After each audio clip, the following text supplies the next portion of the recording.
You know what they say, politics is just show business for ugly people. Well, that's not the case, so get your face on your official .vote campaign web address. Jokes are funny, politics are not. Get your .vote web address from 101domain.com or godaddy.com today.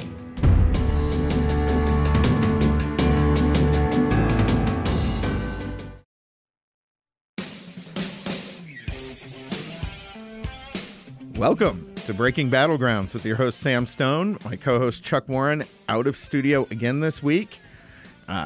Lucky boy gets to travel all over the planet and have all sorts of fun while we're stuck here doing the work.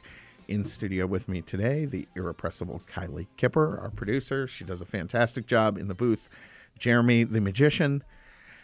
Jamie Kleshik, who hates being in front of the microphone, has also been dragged in front of one, along with Slacker Will. So we have a full studio, but we have an even better guest list for you today. First up, former U.S. Senator Dean Heller. He is running for governor in Nevada now. He was sworn into the United States Senate in 2011. Prior to that, he was a representative for Nevada's 2nd Congressional District, also served as Nevada's Secretary of State and in the Nevada State Assembly. Senator Heller, thank you and welcome to the program. Thank you very much. It's good to talk to you and your listeners. Well, I know folks in Florida and Arizona are curious because we know Nevada is a bellwether, right? As Nevada goes, I think that's accurate. Yes, a lot of states are going to go, and so what you're seeing there on the campaign trail right now is obviously really, really important. But also, and I want to kind of throw this out there. You've served in the U.S. Senate, obviously a critically important post, but as we saw during the pandemic for the last couple of years, these governorships may be even more important for the people in their states. And by the way, I agree with that. I do agree with that. I think jobs and responsibilities, especially posts for elected officials that are closer to the people, and you wonder why these school boards are becoming more and more important every single day. It's for the same reason. You know, they actually affect people's lives every day. You go back in Washington, D.C., and that's 2,000 miles away from, my base, and you're out there for, a week, a couple of weeks, and then you come back and you have conversations. Boy, governors are in the mix every day. Mayors are in the mix every single day. I just think they're much closer to the voter and, frankly, are much better educated on the issues that are important to them. Well, and I think, Senator, one of the things that, frankly, the left has done in recent years, obviously there's the old saying that all politics is local, but what they have done is try to make all politics national. Okay. Yeah. I think that there's some real actuality behind that particular comment. Things are changing dramatically. You're seeing that every single day as you go through politics. In other words, a governor's race, you want to make the governor's race about Nevada, and the left wants to make it about Washington, D.C. You want to make your mayor's race about your city, the left wants to make it about Washington, D.C. So, and so those issues play more and more, and I'm seeing that in this race. There's no doubt I'm seeing that in this race, but I think that's a true statement, and we got to get back to local politics. Yeah, absolutely. Because it's the local level, like you said, where this is going to affect people every day much more significantly, frankly, than a lot of what's happening in Washington. And people in Nevada, Arizona, Florida, we're all kind of experiencing a lot of the same things. You've got rising crime, right? Correct. Well, think about this. I think the two most important issues right now, as I'm talking to you on the phone, is gasoline prices, food prices, and whether or not you can feed your infants. Yes. Those are the issues that people are talking about today. They're not talking about that back in Washington, D.C.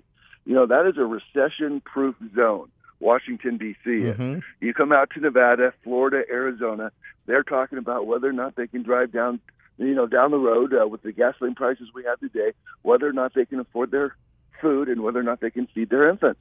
Those are the issues, and Republicans need to be talking about this, or they'll make no inroads with the voters during this cycle. And one of the unfortunate secrets is that your state of Nevada, like Arizona, has seen higher inflation, as I understand it, than a lot of the rest of the country. So these issues are... Yeah, our gasoline prices is third highest in the nation. Wow. Third highest in the nation here in Nevada. And, you hear national average, I don't know, 450 or whatever. We're at 550. I'm looking at these marquees in Reno and Las Vegas, and we're well above $5 a gallon. And I think this is at $6 a gallon midsummer, $7 a gallon by the end of the summer. We get into the November election. If it's at $7 a gallon, the left is in trouble. This is their making. They're doing this on purpose. They're going to pay a price for this. At $6 a gallon, which you're approaching, in Arizona just crossed the $5 a gallon mark. Yeah. You're looking at $90 to fill up a small car tank. That's right. I mean, my wife loves her Honda Pilot. She loves her Honda Pilot. $90 to fill it out. I happen to have an F-450 with 2 gas tanks. So I fill that up. It cost me $300 to fill up my Ford truck. Oh, my goodness. $300.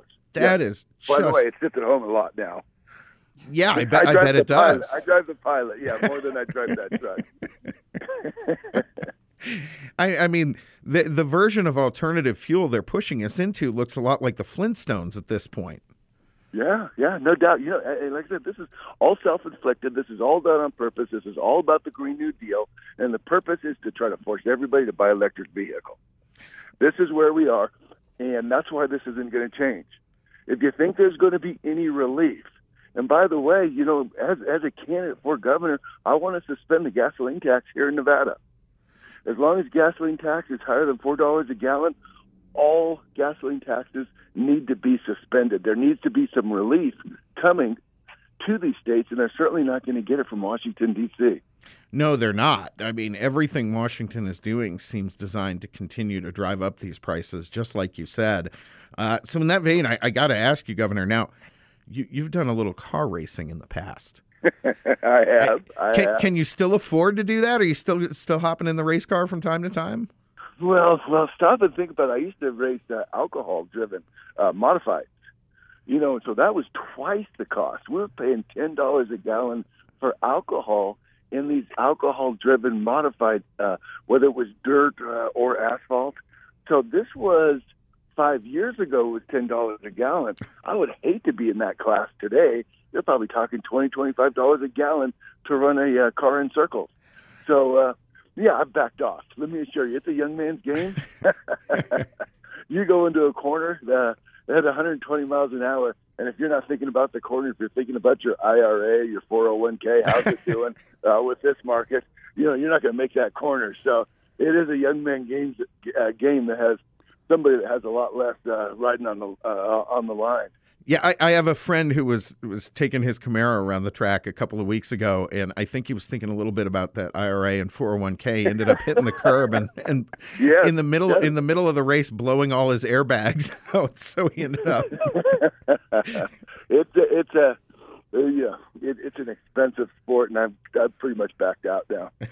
Okay, we're joking about this, but the effect of gasoline prices affects everything. I mean, that's underlying. This is serious. Yeah. This is serious. The average Nevadan right now is going to pay $3,500 more this year just on gasoline and food. $3,500. And it's estimated next year they'll pay an additional $5,500 more next year than they will last year. There's a lot of people that I talk to when I'm giving speeches and everything that can absorb the $3,200, $3,500. May be able to absorb next year's $5,500, but I tell them go outside in the streets and go talk to everybody. Most cannot. They cannot absorb this. And this is what Republicans should be talking about. This inflation, this recession that's coming, the fact that these markets are tanking the way they are. This doesn't affect, just the wealthy. It affects anybody who has a pension plan, anybody who has a 401k, anybody who's trying to save for their retirement. This is affecting everybody. And the left and their policies are a disaster right now. You served in Washington, so I have to ask you this question. Even if we take back the House and the Senate, as I believe we will in this coming election, are we going to be able to do much about this? Because so much of what happens in Washington is now coming under the imprimatur, if you will, of executive orders. You have an administration just out of control. Correct. I'm a big believer that it doesn't take much to change it. You look at what President Trump was able to achieve in 4 years, and take a look at the economy we had at the time. I was one of the authors of the Tax Cut and Jobs Act. That spurred so much economic growth here in this country in a very short period of time, and I believe we can do that again. All it takes is the right leadership. I don't know if Donald Trump's going to run for president again. Personally, I'm one who thinks that he should. I know there's a lot of variables in him making that decision, but I'm telling you right now that 90% of the people I talk to, and my circles are pretty big, they would rather take a couple of bad tweets right now. If we can get back to the policies that we used to have, a good leader, I believe, can change an economy, a country, within a year to 2 years. Yeah, that's all it takes. Energy independence and baby formula on the shelves in exchange for a couple of bad tweets sounds like a pretty solid deal right now. Absolutely. I agree with that. I don't think we'd have a war in Ukraine right now. We wouldn't have this grain problem we have. We wouldn't have the problem of trying to get these ships off the supply chain problems we have today would not have occurred under President Trump, or for that matter, any Republican presidency. They would have solved this problem by now, and they just don't want to solve it in Washington, D.C. I don't understand the left and what they're trying to achieve. Every decision they're making is just making everything worse. Yeah, absolutely. Watching this, it's hard to not think that they have a plan to tear this country apart, because you look at what they're doing on the local level with our schools. You look at what they're doing with law enforcement. And then you look on the national level with inflation, with monetary policy, with oil. Yes. All these things. I mean, you could not devise a better plan to destroy a country than what they are doing right now. Well, we're not creating jobs. The economy is in terrible shape. We have high inflation. A recession is coming. The stock market's crashing. We have schools here in the state of Nevada where we have this governor that half the time that he has been governor, he's locked children out of their schools. And, of course, the results are second graders who can't read, third graders who can't write, fourth graders who can't do arithmetic, period. And then we have very dangerous neighborhoods. We have a sheriff in southern Nevada, and he turned Clark County into a sanctuary city. And I tell people, you want to live in a dangerous neighborhood, live in a sanctuary city, and that's where Las Vegas is today. And the result of that, of course, is homicides are up 50%, violent crimes are up to 45%. This is all because one sheriff decided to kick ICE out of Metro and start practicing catch and release. Here we are. This is the result of that. Absolutely. We have just about 30 seconds before we go to break, but we're coming right back with former Senator Dean Heller, now gubernatorial candidate in Nevada. Breaking Battlegrounds. We'll be right back.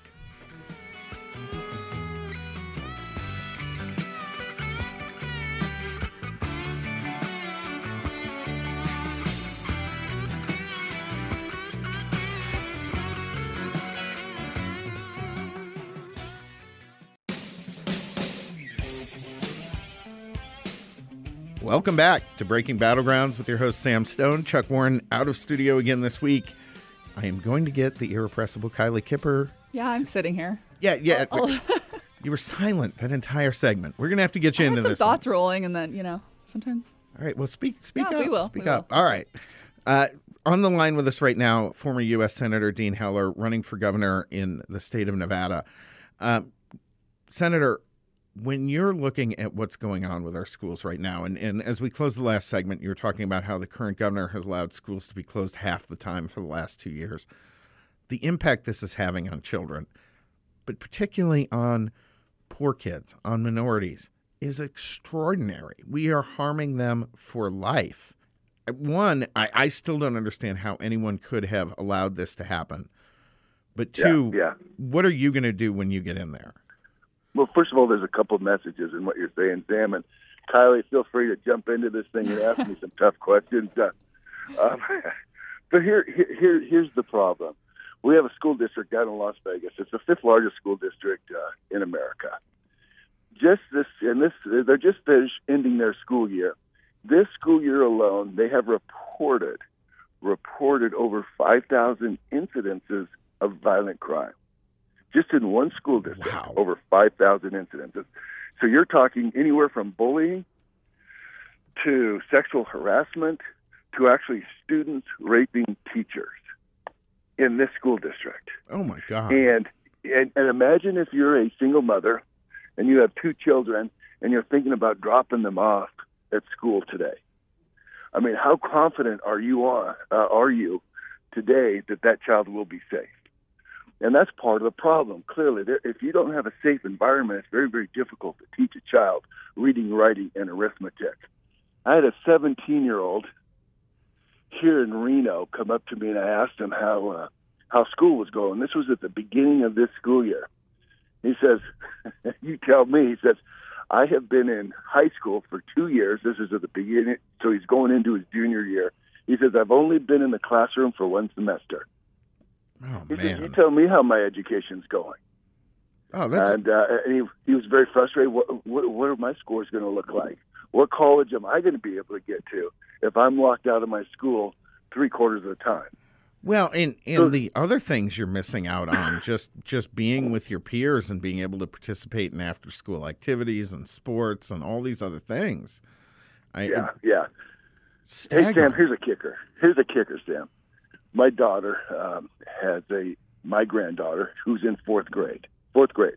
So this is the Washoe County School District. My daughter receives a letter. Every 4th grade parent in that school district received a letter from the school district asking them to buy those flashcards, multiplication flashcards that we all remember when we were in school. Mm-hmm. And they asked the parents to teach their children multiplication because in 4th grade you're supposed to learn division. But if you don't learn multiplication in 3rd grade, you can't teach a child division. So they're now asking the parents to teach their children multiplication so that while their daughter or son is in 4th grade, they can teach them division. That's how far back and backwards this whole process is right now.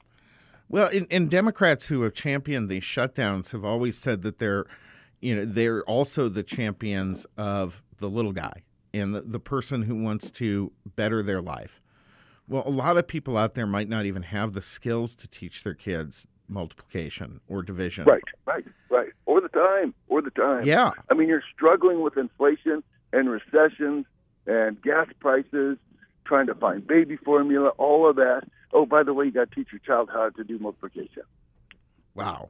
A parent should be involved in their child's education, no doubt. Yeah, absolutely. But having said that, I do believe that there is some responsibility of the school district because you are paying taxes for them to teach your children.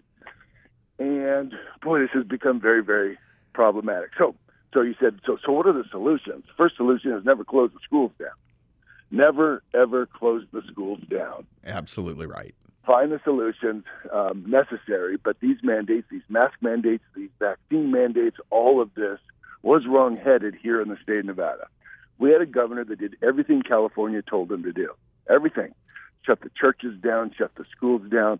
By the way, keep the abortion clinics open. Right. Because I guess there's science in there somewhere. Well, and you mentioned California. I just want to throw in one thing that maybe a lot of our readers don't realize. The money that has turned Nevada from, solid reddish to bluish has come from California. It's not Nevada money, right? No, absolutely. But more to my point, Nevada did everything California told them to do. And then after we did everything California told us to do, our mortality rate from COVID is higher than Texas that did none of these things. Kept their schools open, kept their businesses open, kept their churches open. The mortality rate in Nevada was higher than Texas. It's amazing because, I think what we've learned is that they did everything wrong. The experts kind of got everything wrong throughout COVID. About the only good advice they had was if you're in the vulnerable populations, you should take steps to protect yourself. But they didn't isolate that. Instead, they punished our children. Correct. They punished families. They really have screwed everything up. Pardon me, but that's what's happened. Well, So there's a price to pay, and we're paying it now. So as I said, Sam, don't shut the schools down. Never do that again. That was dead wrong to do that. But the second thing is we were talking about that Las Vegas school district. You got to break it up. Yes. You got to break that school district into 4 or 5 different districts. I want. How big is it? I don't know the exact number, but I think if you took 4 or 5, in other words, there's a small town called Mesquite. They ought to have their own school district. Boulder City, you're probably familiar with that. Mm-hmm. They ought to have their own school district. North Las Vegas ought to have theirs. But break this into 4 or 5 different districts so that, frankly, it's manageable, and then allow for school choice, allow for vouchers, allow parents to make decisions as to which one of those school districts that their children can attend. You start adding competition to this process, Absolutely. and you can make a real difference. You can make a real difference. We've done that in Arizona and Florida. Well, Senator, I kind of have some thoughts on this is because here in Arizona, Governor Ducey gave a 20% pay increase to teachers, but they're not seeing it because of the people that are elected to our school boards, which the Democrats do an extremely good job at electing people in these lower offices and then going all the way up, where I think Republicans kind of lack in that area of putting these good people in there. So how can we as a group and as Republicans do a better job at that? Well, here's the upside to that, Kaylee. Here's the upside here in the state of Nevada, and that is that every school board competitive or open school board election in the state of Nevada now has a Republican in it.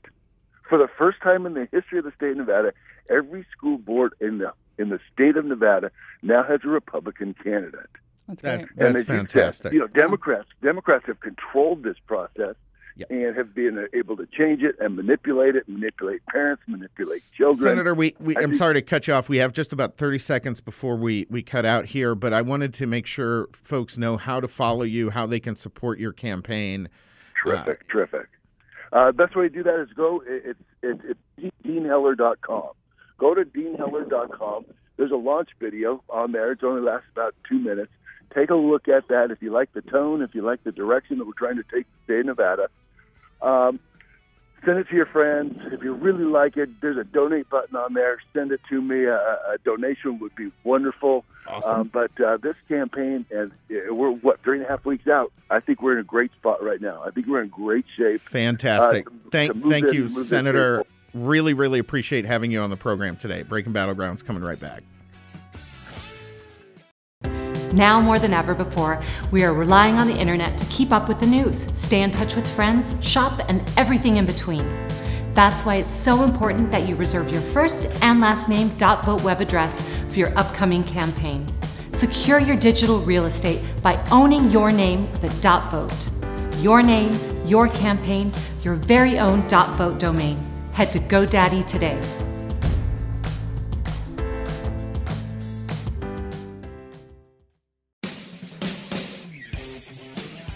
Welcome back to Breaking Battlegrounds with your host, Sam Stone, my co-host, Chuck Warren, off in the great blue yonder once again. But we have a full studio in here today, even though they have been silent and, probably no one but me. I finally spoke. Well, maybe if you put my name on the title, maybe I'll be more likely to speak. Okay. Aren't you the one who does those things, Breaking Battlegrounds with Kylie Kipper. Okay. Look, if this is what it takes to get you to actually talk into the microphone, I think I'm down for it. But really great interview, and thank you for helping get Senator Dean Heller on the program, former U.S. Senator, because I think he was talking about some really important things. And I think right at the end he touched on school choice, which is really one of the most critical things, I think, for folks around this country who saw what their kids were learning and not learning during the pandemic. Yeah, absolutely. And my mom even told me that I would be homeschooled today if I was going through the school system right now. But there's still some issues with that just because of the social cues that people learn in school that you don't necessarily learn at home when you're Well, I mean, look, I will say the data shows that homeschool kids do better in college than any other group of children, any other group of kids, and their lifetime earnings and all that kind of thing are the highest of any other. What would I be like today if I was homeschooled? You would be wealthier than you are. I know. In fact, you'd be sitting here running this show and telling me to run around and get guests for you. Yeah. Right? Wow, I need to go back. Only up from here. I don't know if your mom's up for that at this point. I don't know if I'm up for that. I'm ready to learn just in the field. Well, we have another guest lined up for today, Pete Hutchison from the Landmark Legal Foundation, talking Supreme Court, talking some of those things. We're going to try to get him on for the next segment. We're having a little bit of trouble, little technical difficulty in the studio today connecting. But in the meantime, I was told that there's something totally obsessive and important that's going on in this country that I was almost entirely unaware of. How are you unaware of that? It's everywhere. Okay. Here's the thing. I am not at all into Hollywood. I mean, not even remotely into Hollywood. So when there's something about two Hollywood personalities on television, I don't pay any attention to this at all. And Jamie is over here shaking her head because she is a nerd like me. I live under a rock. I try to avoid this if I can. And while I know who Johnny Depp is, clearly. He was great as Captain Jack Sparrow. Right? That's all I can think of. I had never heard of Amber Heard until all of a sudden her name's all over the TV. And Kylie now had to step out, so she is now further away from the microphone and won't be contributing to this segment at all. Kylie. But here's the thing. I've been a little amazed by this thing because, quite frankly, Jamie, at the risk of being called a caveman. Oh, wait. That happens every day already, so never mind. You just got to accept it and move on. Proud Brontosaurus. Look, as far as I can tell, the only thing I can come away from this trial with is that Amber Heard has blown the hot, crazy scale completely out of the water. She's nuts. Like she is a very, very attractive woman. This is a very attractive woman. And she is so unbelievably crazy that no, that's just easy no.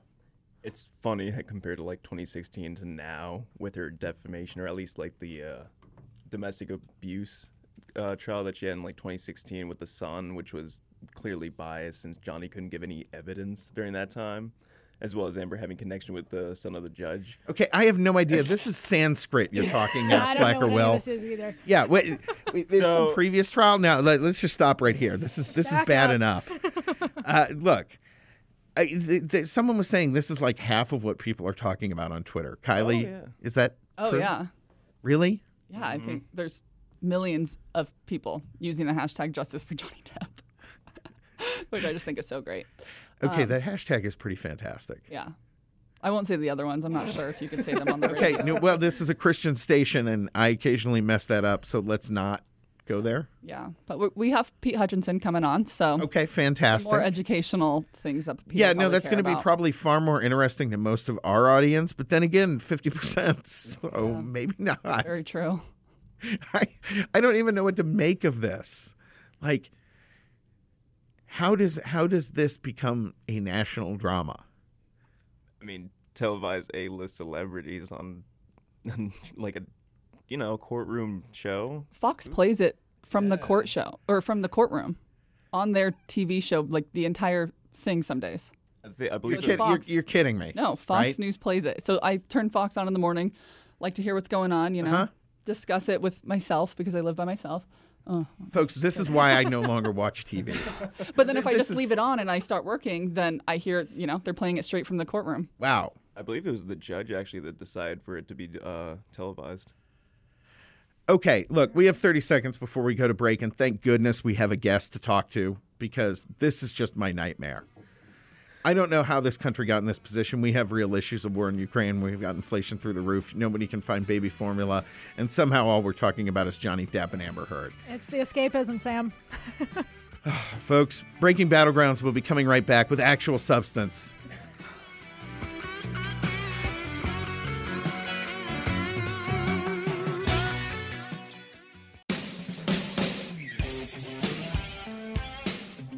Welcome back to Breaking Battlegrounds. Your host, Sam Stone. Chuck Warren out of the studio today. But on the line with us, Pete Hutchison from the Landmark Legal Foundation, president of the Landmark Legal Foundation. He's dedicated nearly 30 years to serving the conservative movement with the foundation. Been in the trenches for some of the most important public policy issues of the last quarter century, including school choice, judicial taxation, labor union political coercion, issues with the EPA, the IRS, a whole other list of federal agencies that conservatives have not been very happy with for a long time for a lot of good reasons. Pete, thank you for joining us and welcome to the program. Well, thanks for having me. I'm very happy to be here. Now, we are seeing kind of a really extraordinary time with the United States Supreme Court, some things that are totally unprecedented, at least as far as I know, totally unprecedented in the history of the court. starting with the leaked draft of the decision to potentially overturn Roe versus Wade, but then also with the protest follows up that's followed on with that in front of justices' houses. Give us some perspective on this, because this is really blowing the norms of the court out of the water. Right.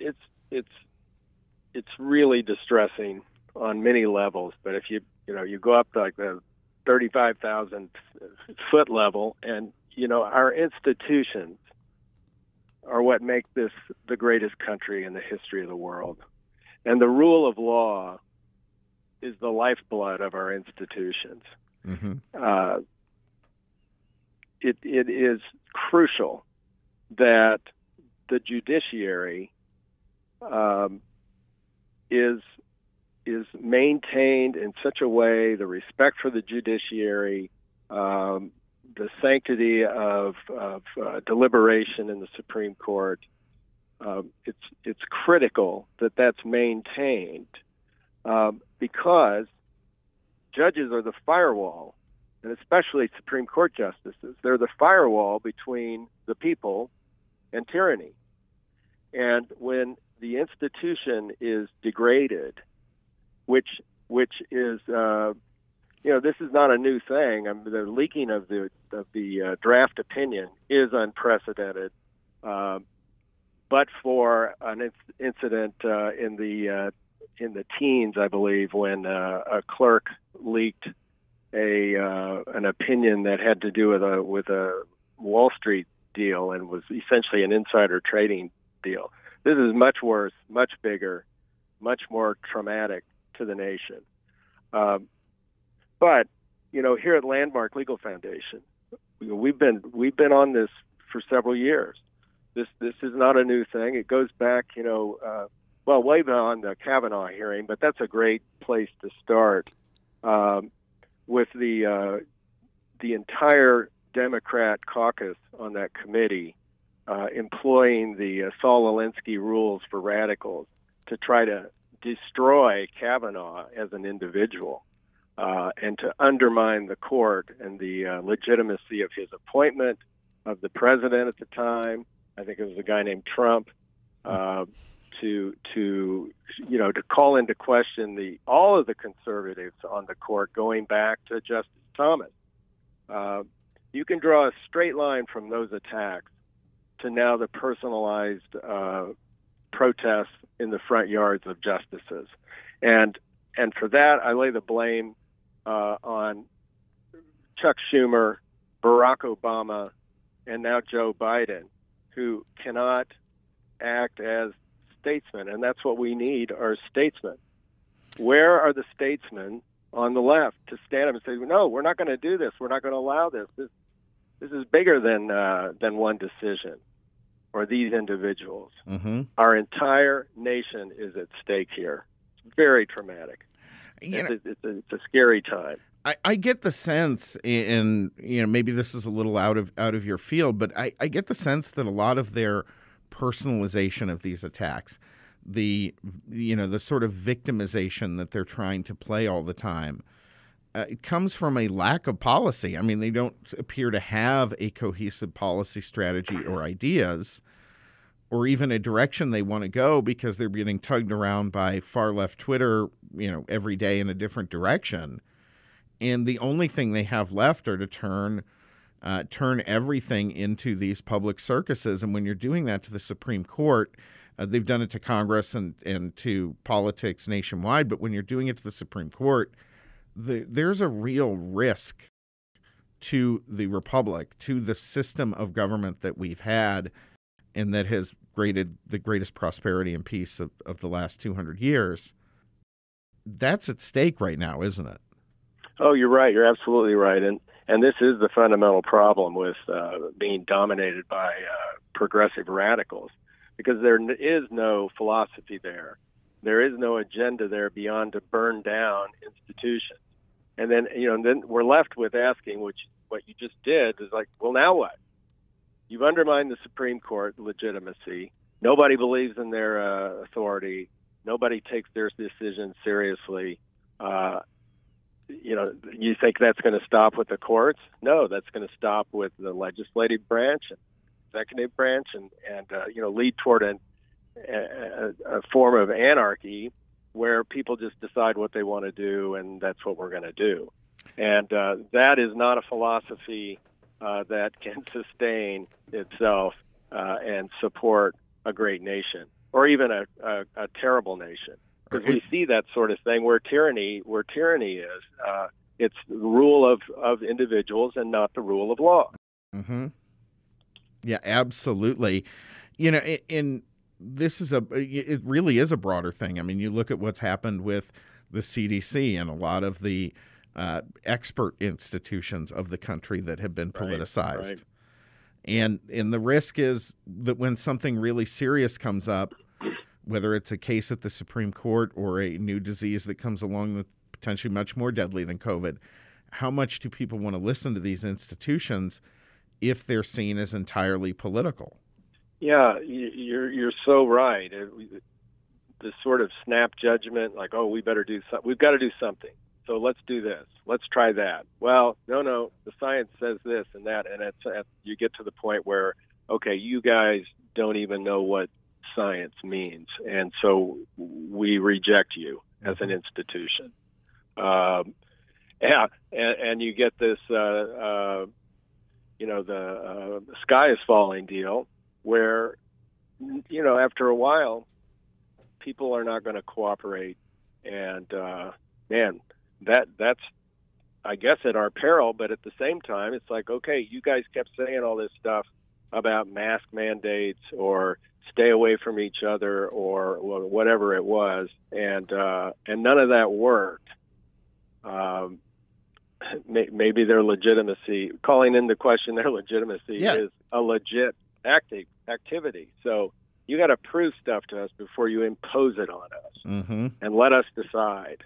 Let us be part of the process. The left does not stand for that ever. No, they do not. And talking about that, let's talk about the protests going on in front of justices' houses, because this is an escalation that is really dangerous and unprecedented, right? It is. It absolutely is.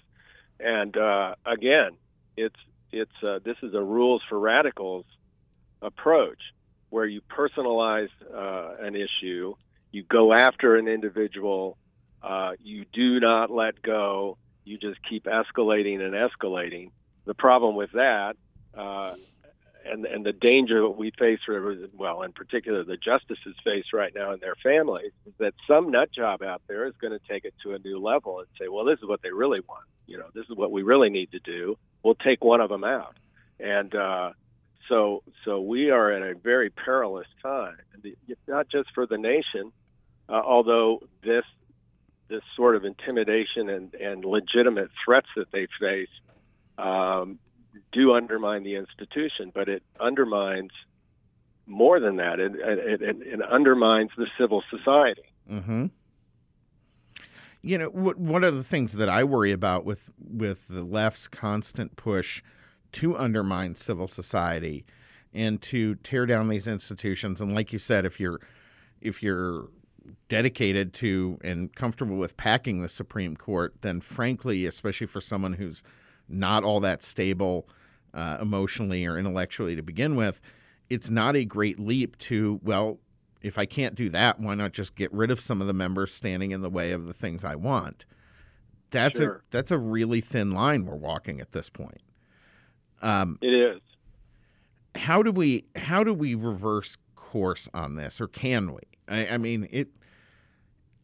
I think I talked to a lot of people out there now who are really concerned about the direction this country is going, really concerned about the divisiveness, and feel caught in the middle with no way to do anything about it. Well, what's required is statesmanship, and this doesn't just apply to the left; it applies to the right as well. We need people who are principled, who will stand up and say, I disagree. I have disagreements, and they are fundamental disagreements, and in some cases they are heated disagreements. But we must not allow or sort of tacitly nod at intimidation and threats as a strategy. You know, our president, here's a guy who essentially said it's okay to follow members of his own party into the bathroom in order to pressure them. And in the case of the justices, he hasn't said anything meaningful. And he hasn't, more importantly than that, he hasn't taken any action. His attorney general, who was very happy to sic FBI terrorism agents on school parents who go to school board meetings, didn't say a word until 2 days ago about this situation. 10 days passed, and he doesn't say a word when it's a federal crime to do what these people are doing. I was just going to ask that. This is actually a federal crime. Yes, it's a federal crime to intimidate or threaten a judge, juror, or participant in a federal case. Personally, I'd say protests in front of anyone's house are just morally and ethically wrong, period. Well, they are indeed. So even without it being a federal crime, the President of the United States ought to stand up and realize he's the one guy who's got a permanent security detail, so he doesn't have to worry about it. Right. Nancy Pelosi has a 12-foot wall around her house in San Francisco, so she doesn't have to worry about it. But the rest of these people have to worry about it. You've got a congressman getting shot in a baseball practice.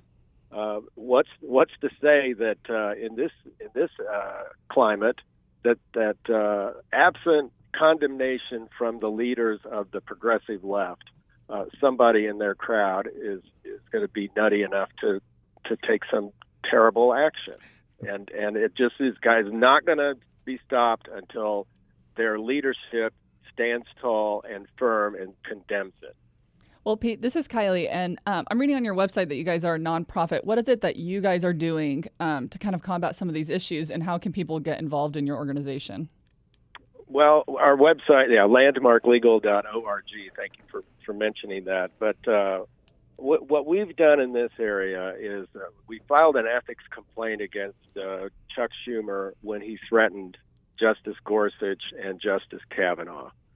His conduct violates Senate rules of basically it's sort of a general behavior thing. We filed an ethics complaint against the entire Democrat caucus when they wrote letters to judges on the 11th Circuit Court of Appeals down in Florida to pressure them to get off of a case. It was a completely inappropriate thing. Now, the Democrats are in control of Congress, and so until that or the Senate, until that changes, those won't go anywhere. But Democrats say they're for the separation of church and state, but their church is leftist politics, and they have no separation anywhere. That's right. Pete Hutchison from the Landmark Legal Foundation, thank you so much for joining us today. We are going to have him on partly on the podcast-only segment, folks, if you want to tune in, landmarklegal.org. Breaking Battlegrounds coming back on the air next week.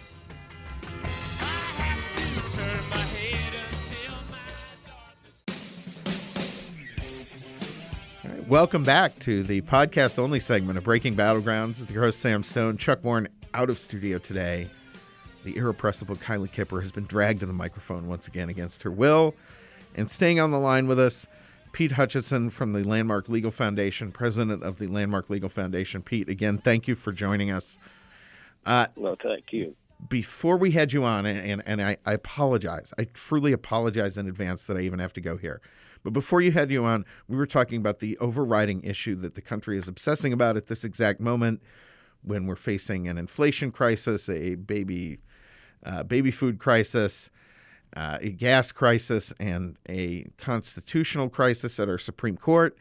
The overriding concern of most Americans today is Johnny Depp and Amber Heard. Who knew that Johnny Depp could be a maniac? I didn't see that coming at all. That's first. And second, who gives a shit about Johnny Depp and whatever her name is. I just don't get it.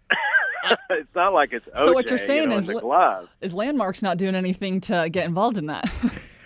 Oh, well, not yet, but for the right price, we could, sure, a well-placed donation might get us involved. Yeah, you know what? That's exactly what this trial needs, is some good amicus briefs.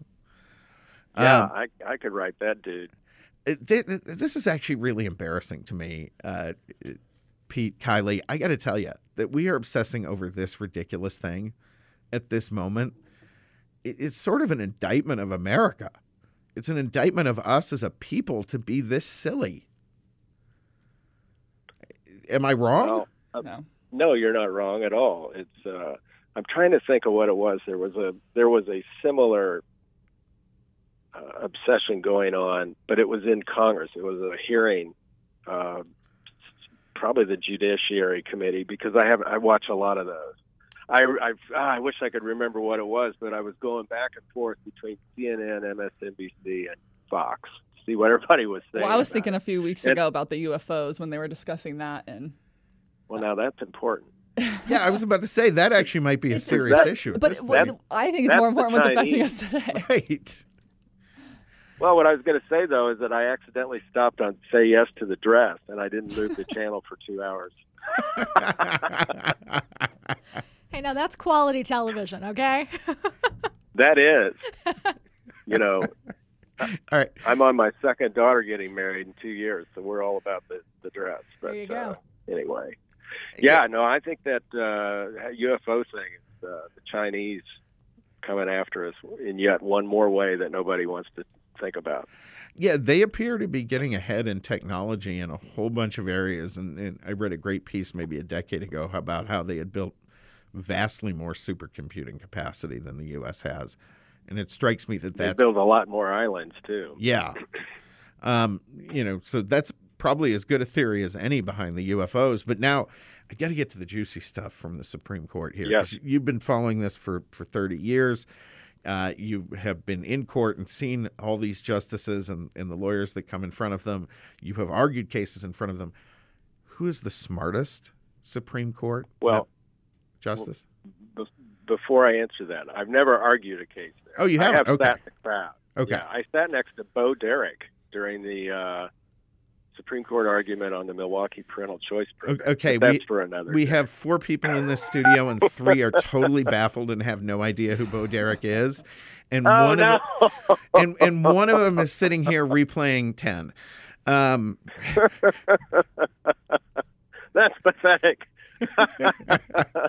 No. I'm sorry. I'm pathetic. Pete, we're getting old. We're getting old, Pete. I guess so. Well, I did cross 60 and my hair is white, so there you go. All right, I'm going to answer your question. For me, the most brilliant, they're all brilliant, well, except for maybe a couple, but the most brilliant Supreme Court justice is Clarence Thomas. And here's why. The guy is so consistent. He's consistently, he's so principled that you know ahead of time in most cases how he's going to decide. You just wonder how brilliantly he's going to write about it, and how he writes in such a way that dummies like me from the Ozarks can understand what he's talking about and get it. The guy is brilliant. And he's a guy who was kind of dismissed by a lot of court watchers for a lot of years, but I agree with you. In recent years, he's really been stepping up, and his legal mind is astounding. Yeah, his dissents through the year have been terrific, particularly when it comes to cases that the court doesn't take. Oftentimes he'll write a dissent about, well, I would have taken this case because it gives us an opportunity to revisit this terrible precedent or this terrible, whatever. And those were always dismissed, but now they're taking those cases. So he's terrific. And there is a lengthy legal history in the Supreme Court that sometimes it's those dissents that create the foundation for what will be a major change in the law from the court 20, 30, 40 years later. Right. Another really brilliant writer on the court is Elena Kagan. who just writes beautifully. And when I see her name although in the Brnovich case out of Arizona there, she wrote a terrible dissent, but because it struck me as just like so political. Mm-hmm. But typically she writes really well and like Thomas, very clear, very principled, hard to argue with. So when she starts asking questions or I see her name on a lead opinion, I think, oh, we're in trouble. Yeah, one thing that surprised me, and we didn't talk about this, but if you can comment on it, was the court refusing to take up the elections cases from Wisconsin and Pennsylvania. Just those two cases.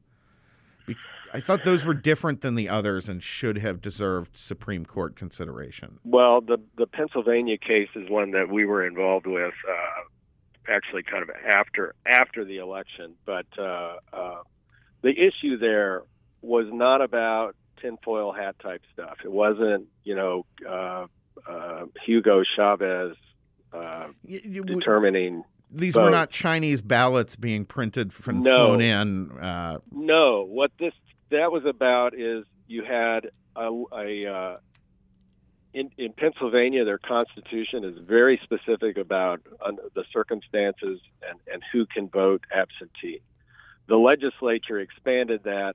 Their Supreme Court at the last minute expanded it further. I mean, within a week of the election, changed the rules for when ballots could be counted.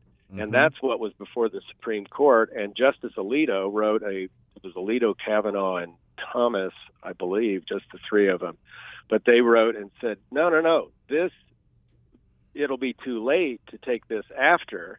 And this is a fundamental change in the law made by a court that doesn't have authority to make the change. I mean, it is the most fundamental issue. They should have taken the case. They didn't, and it was a huge mistake. I wrote an article about it, by the way, that said the title of it was something like Justice Roberts is right on election law except when he's not.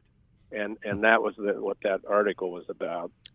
And also that the Supreme Court was inviting the judiciary generally, but the court was inviting future problems by not settling that issue ahead of the election. Mm-hmm. So good call on that one. I agree with you.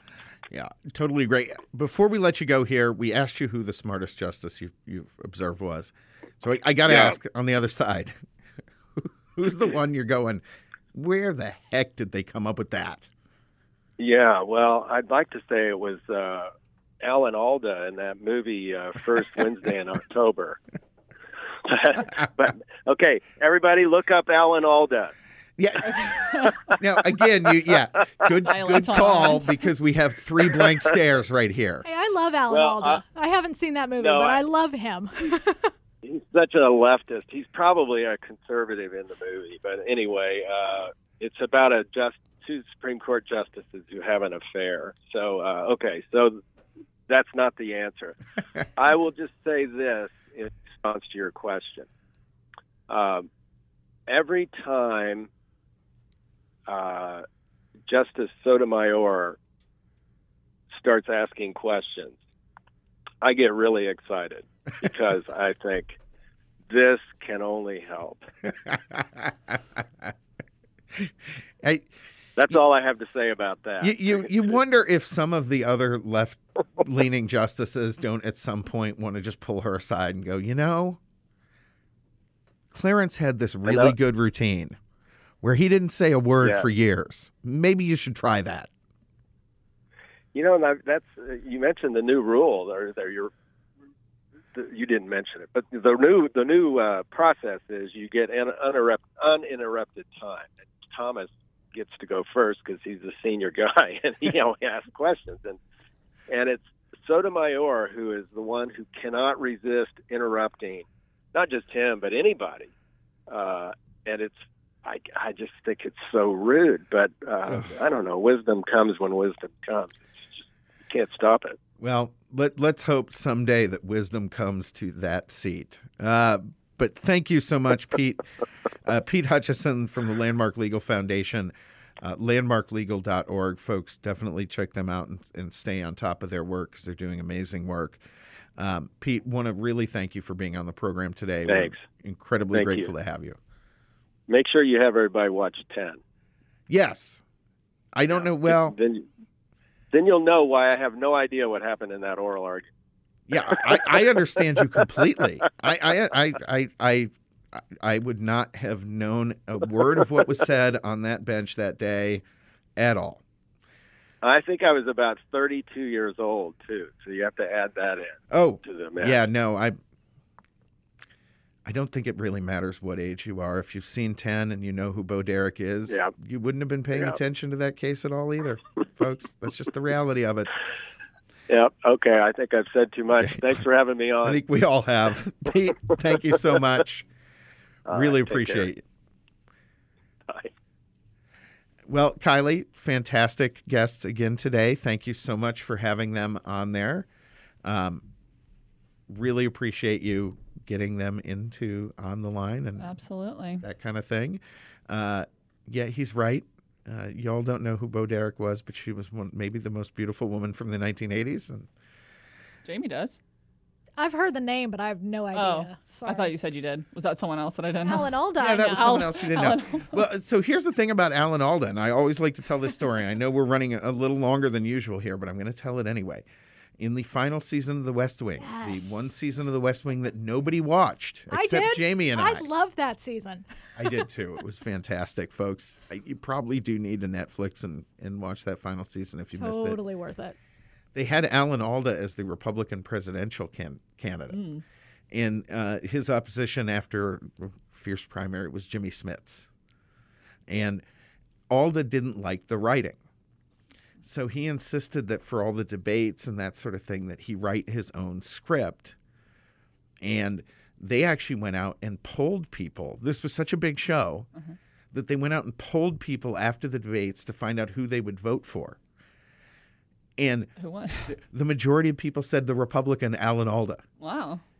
He was great. I was going to vote for him. Yeah, no, he did. It was a very Reagan-esque. Wait. Yeah. So he didn't like the way the script was written for Yes, the show? for the or show. For the show. I thought you were talking about, like, you know how people have a script writer? Like, Oh, no. There's a script writer on No. the show. So on the show, Wow. no, he Wow. didn't like that. So he did the debate, ad-libbed it, Wow. the points, that kind of thing.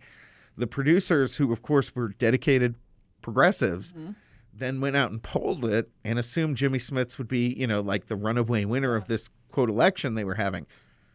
Surprise, surprise. So basically now he's a script writer for Hollywood. Yes. Well, but the funny thing about that, if you remember the show, they had to create a fake nuclear disaster in Alan Alda's home, In California. He was the district, Republican yeah. from California, Right. and Jimmy Smits was the Democrat from Texas, which was hilarious. Yes. I gotta watch this. They were praying for Beto long before Beto Oh, yeah. started losing races. But they actually had to create a fake nuclear disaster to keep him out of that fantasy office, if you will, because the arguments were so much better. Wow.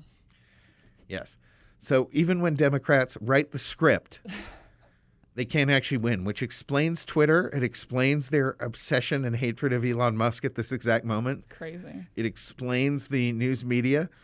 Explains almost everything we're dealing with, folks. It does. They just can't handle the competition. You need an argument to do that. Yeah, and I'm out of arguments for today. So that's going to be it for Breaking Battlegrounds, folks. Thank you for tuning in. Really appreciate having you join us on the program. Make sure you download, share with your friends. All that kind of stuff that I have to beg you for because, hey, we like being on the air. And Yeah. that's the only way we're going to stay on the air. We? Just kidding. We do. Well, I like being on the air. Kylie doesn't. We do. I'm getting used to it. Okay, you are getting used to it? Yeah, not bad. You guys were good today. Thank you. Should have started talking earlier. All right, folks, that'll do it. Tune in next week. Breaking Battlegrounds coming back.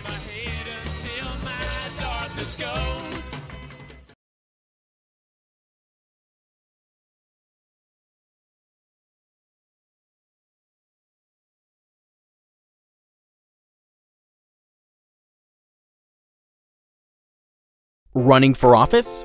You need a campaign website. Introducing the web address of the democratic process, .vote. So how do you purchase your .vote website? Visit www.yourname.vote. Type your website name, example www.johnsmith.vote. It's available. Add your web address to your cart and check out. Once checked out and have received confirmation, you may begin to create and utilize your website to connect and engage voters. To learn more, visit get.vote. Happy campaigning!